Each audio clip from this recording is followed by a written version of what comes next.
Senhor esteja convosco. Ele está no meio de nós. Proclamação do Evangelho de Jesus Cristo, segundo Lucas.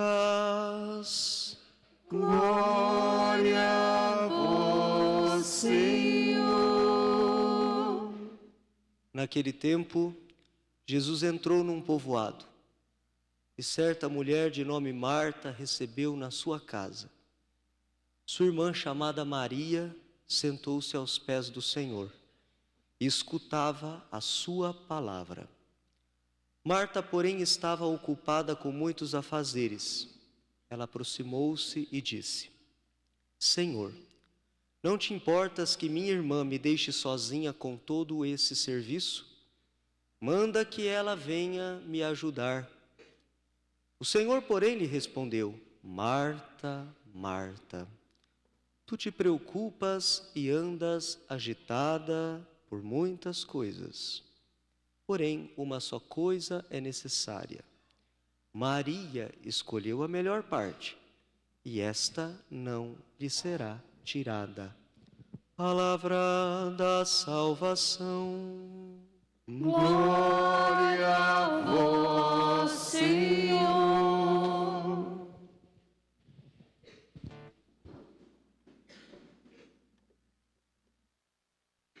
Meus queridos irmãos e irmãs, nós estamos fazendo a nossa caminhada litúrgica e estamos escutando alguns textos que são textos exclusivos de São Lucas. São Lucas tem nos catequizado a partir da sua misericórdia, porque é o evangelista da misericórdia, aliás, da misericórdia do Senhor, da qual ele é arauto, da qual ele é transmissor. E o relato dos 72 discípulos que escutamos há 3 semanas atrás, particularidade de São Lucas, assim como aquela bela imagem do samaritano, e este evangelho que hoje ouvimos também é uma narração que só São Lucas nos traz. Vemos ali Jesus acompanhado das mulheres no seu ministério. São Lucas aqui dá uma certa ênfase à imagem da mulher, porque nós sabemos que a casa é a casa de Lázaro, de Marta e de Maria. No entanto, ele nem menciona Lázaro. Aqui São Lucas quer falar das mulheres que estavam no seguimento de Jesus também. Não mencionou quando falou dos 72 discípulos, tampouco na narração do chamado dos 12 apóstolos, mas na figura de Marta e de Maria nós vemos esta importância preciosa das mulheres no ministério de Jesus. Como elas estavam presentes. Em outros textos nós vamos ver que elas o acompanhavam, que elas patrocinavam a obra evangelizadora de Jesus, e inclusive acompanharam Jesus no seu Calvário. A mulher é figura da igreja, da fecundidade, e é assim. Jesus quer pensar numa igreja que também é fecunda, que dá frutos a partir da sua experiência com o Senhor. O que escutamos é que Jesus estava naquela casa que não era uma casa estranha a Jesus. Pelo contrário, era muito familiar. Jesus ia muito para Betânia. Era perto de Jerusalém, alguns quilômetros, 5, 6 quilômetros. E ali Jesus tinha um refúgio, amigos. Como é importante a amizade, o dom da amizade. E também é importante pensar que Jesus deve ser uma presença nas nossas casas. Jesus não deve ser uma companhia esporádica nas nossas vidas. Jesus também deve encontrar na nossa casa uma abertura constante. A partir desta imagem dele entrando na casa de Marta e de Maria, Jesus nos faz um questionamento. Eu tenho também espaço na tua casa? Eu posso estar todos os dias com você? E esta pergunta vai se respondendo não por um superficial sim ou não. Padre Zezinho já diz naquela canção, quando chegou a palavra, é fácil dizer sim e também é fácil dizer não. No entanto, esta resposta vai se dando a partir das inspirações que as figuras de Marta e de Maria nos dão. Comecemos por Marta. Marta sempre foi na igreja imagem da dimensão ativa da igreja, do fazer as coisas, da proatividade, do sair do comodismo, da zona de conforto, do desinstalar-se, do servir sem diminuir-se. É isso que Marta vem ser como que um alerta para a igreja. A igreja de Jesus deve ser assim.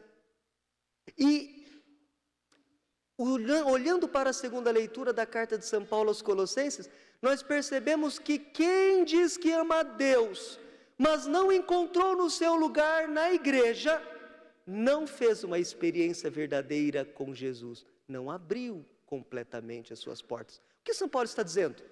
Eu completo em minha carne o que faltou à paixão do Senhor. Eu sofro em solidariedade com a igreja que é o seu corpo. Deus não precisa do teu suor, Deus não precisa da tua, Deus não precisa do teu cansaço. Estou dizendo, Deus enquanto transcendente não precisa. Onde é que nós podemos oferecer isto a Deus? Na igreja que é o seu corpo. Ela precisa de evangelizadores, ela precisa de testemunha, ela precisa de operários. Nela nós servimos ao Senhor. E portanto, Marta, ela acolhe Jesus.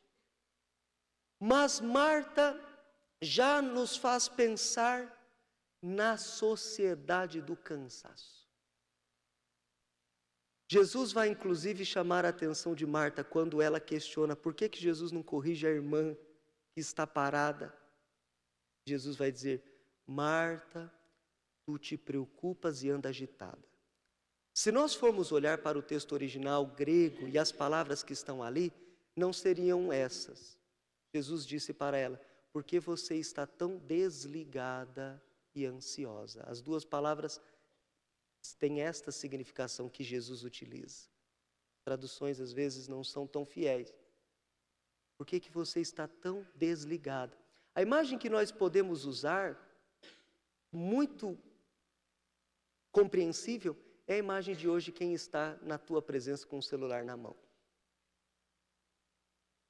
Está desligado de você, criou um mundo paralelo. E a cabeça em outro lugar. Há um filósofo francês chamado Gabriel Marcel que ele diz uma coisa interessante. Nem sempre estar em presença de é estar com. Muitas vezes nós estamos na presença de pessoas com as quais nós não estamos em comunhão. É isso que Jesus adverte em Marta. Estar na presença dele, mas não estar com, ou seja, não estar totalmente envolvida por ele, mesmo fazendo coisas boas. E isto pode acontecer conosco, volto aqui na imagem da sociedade do cansaço, porque nós temos tantas coisas para fazer. Nós temos tantas coisas, mas se não olharmos para Maria, pode ser que a nossa correria se torne pura canseira. Então Marta nos ajuda a ter uma fé dinâmica, ativa. Mas aí nós olhamos para Maria. Uma fé contemplativa. Saber parar, saber silenciar, saber ouvir. Também existe entre nós a crise do ouvir.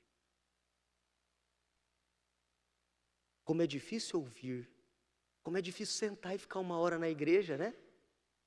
É difícil. Como é difícil tirar 10 minutos, 5 minutos, meditar a palavra de Deus todos os dias. Se eu fizesse uma pesquisa aqui, eu tenho certeza que muitos diriam que é mais fácil ser Marta do que ser Maria. Ler um texto sagrado, ler a história dos santos, parar para adorar o Senhor na Eucaristia durante a semana.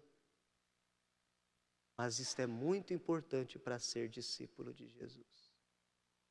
Sem a dimensão contemplativa, a alma perde a sua força e definha.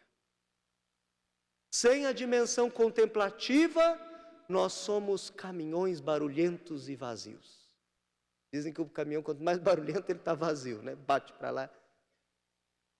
E é isso que acontece na igreja e no mundo, quando nós oferecemos, mas não nos abastecemos. Esta imagem do sentar-se é uma imagem que já está presente desde o Antigo Testamento. Os discípulos se sentavam aos pés do Mestre. Maria, quando se senta aos pés de Jesus, ela entende que ela precisava ser discípula de Cristo, ouvir os seus santos ensinamentos.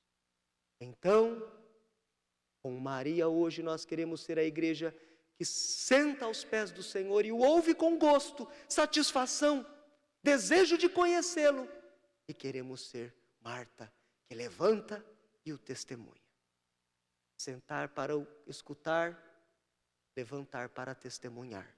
2 movimentos que estão presentes hoje na leitura e que não podem ser prescindidos na nossa caminhada de fé.